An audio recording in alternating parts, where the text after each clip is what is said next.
12 Days of Christmas and Coziness TBR. So if you are not familiar with this event, it is brand new for this year, and it is created by Elli and Gina. I will link their channels down below. And as soon as I heard of it, I knew I had to participate because, as many of you probably know, the 12 Days of Christmas start on Christmas.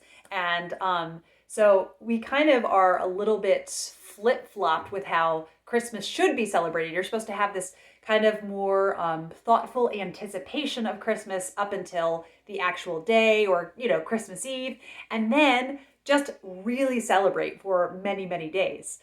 So it is in honor of the 12 Days of Christmas, and several books that Elli read inspired her for these prompts. So I am really excited about this event, and I think it will just make the come down after Christmas seem a little bit less sad. There are 12 prompts, and the first prompt is to light a candle and read a cozy mystery for 30 minutes.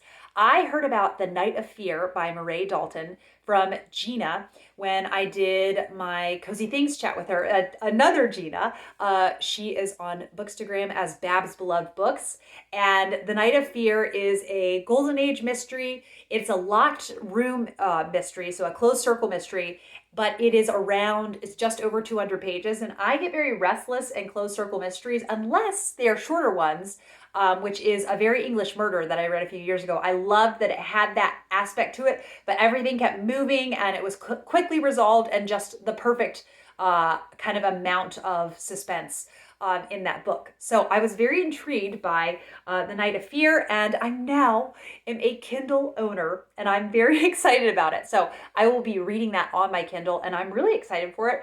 It's not long, so I'm thinking over the course of the 12 days, I should be able to read it. And then the next one is to create a bookish journal. And I made this as soon as I saw the video. I thought I had to do something with all my enthusiasm. So here it is. It's just a little simple journal, 12 Days of Christmas and Coziness. And I really liked this prompt because Gina herself was saying that she's not always the best at journaling her thoughts on books, and nor am I. So I love the idea of having a 12-day book journal. So maybe just picking some significant times throughout the year, I could make little book journals. I like the idea of that. So we'll see how long my enthusiasm holds out with this one.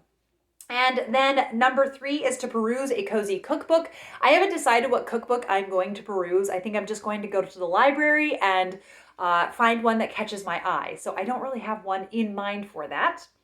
And then the next one says, read something short each day during the 12 Days of Christmas. So another Kindle book that I will be reading is one I received from NetGalley, and that is the Penguin Book of Christmas Stories.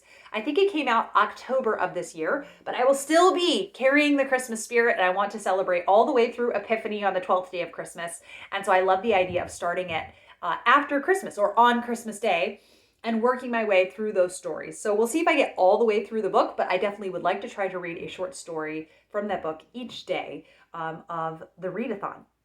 The next one says, read a children's book or fairy tale. And I have a couple that I am torn between. The first is White Boots by Noel Streatfeild. Now, my family and I have some very cozy plans. So in Iceland, there is a tradition, and it's Jalla Bókaflóð. I don't know if I'm saying it right. There is the word in Icelandic. And on every Christmas Eve, you are given a book, and you're gifted a book, and then you spend the rest of the evening with yummy treats and reading your book. That sounds like the ideal Christmas Eve to me. And so I spent years being sad, like, oh, well, we have family obligations on Christmas Eve. We just can't do it. And then I heard in a podcast a mom say, just pick another day to do it. And it was, the light bulb went on. I thought, of course, duh. So sometime in the week after Christmas, we are all going to have the book flood together.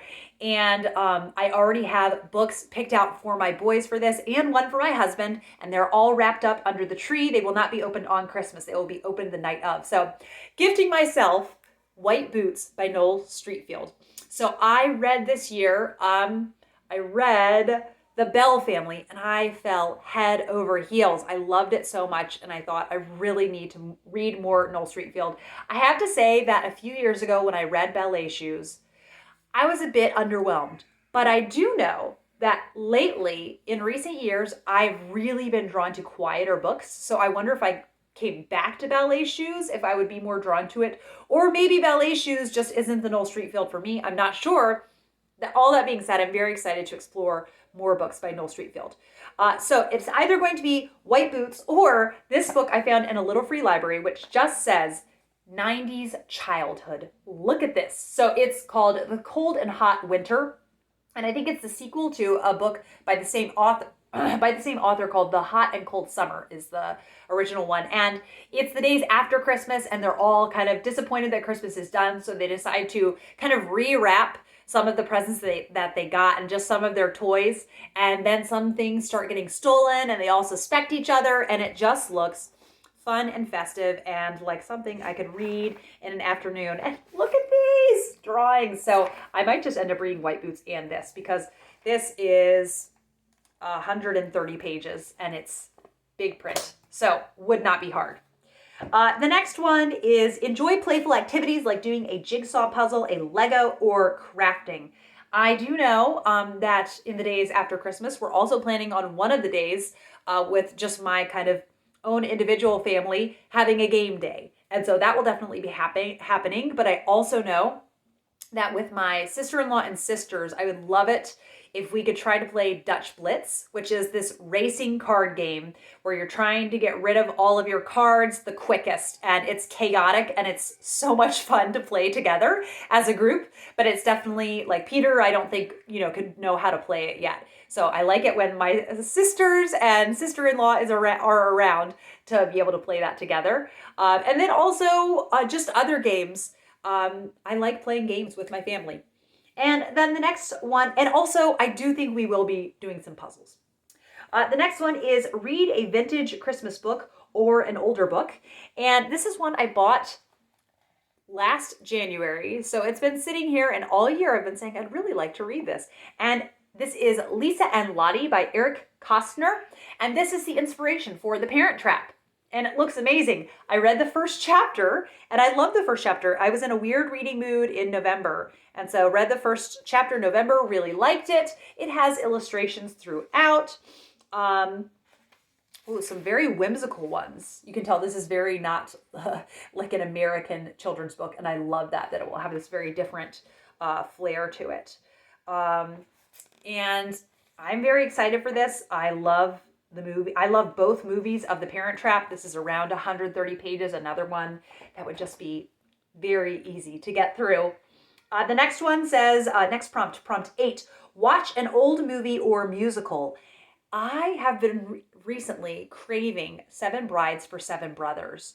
Also recently though, watching all of these kind of vintage Christmas movies that I've been watching, I have had the desire to watch many old cozy movies this winter. I want this winter to just be filled with them. So this is just going to be opening up kind of that time, that, old movie fest in our household. And I am very looking forward to it. It's been 5 years, I think, since I've seen 7 Brides for 7 Brothers. It's so charming. Are there troubling elements about the plot? Absolutely. And I just kind of forgive it, but it was very jarring. I was reading through a book of Roman myths with Peter and Arthur, and we read the myth of the Sabine women, and I thought, wow, this is the whole Sabine women song in 7 Brides for 7 Brothers. So, not a movie that I want to look to the characters as role models, but it's some good old-fashioned fun. So that's how I'm going to look at 7 Brides for 7 Brothers. And the next prompt is to read a historical fiction, which is a genre that I can be very hit or miss. When I love it, particularly historical mysteries. But for Cloak and Dagger Christmas, I am going to be reading a fair number of mysteries, and there's an Elizabeth Goudge I've been meaning to read the whole latter half of the year, and that is The White Witch. It just sounds so intriguing, and there's many more Elizabeth Goudge books I'd like to get to, but this is kind of top priority Elizabeth Goudge. And then the next one is enjoy a cozy tea time, which sounds delightful. I think maybe I will do hot chocolate. I've been kind of hit or miss with how I feel after having hot chocolate. I think I figured out it was the kind of milk I was having, and I can have hot chocolate, I think. So we will see. Number 11, try a chapter from 2 books right up your alley.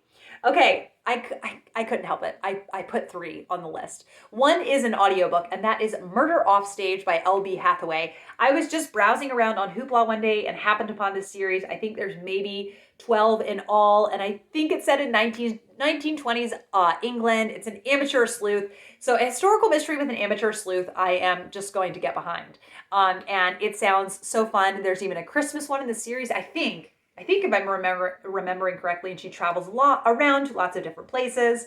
The next one is The Happy Little Family. This is a series I know a lot of homeschooling families like. It's supposed to be somewhat akin to the Little House on the Prairie series, and I want to give it a go. So I have the first book on Kindle. I actually went ahead when I got my Kindle. That was one thing I treated myself to, was a number of ebooks, and it included the entire Happy Little Family series, which I think there are 4 total in the series. So I would love to have another series with a family that I love, because I have just adored the Melendi family quartet. I love the Little House series, Betsy Tacy, obviously, the Vanderbeekers, and the Family Grandstand books by Carol Ryrie Brink.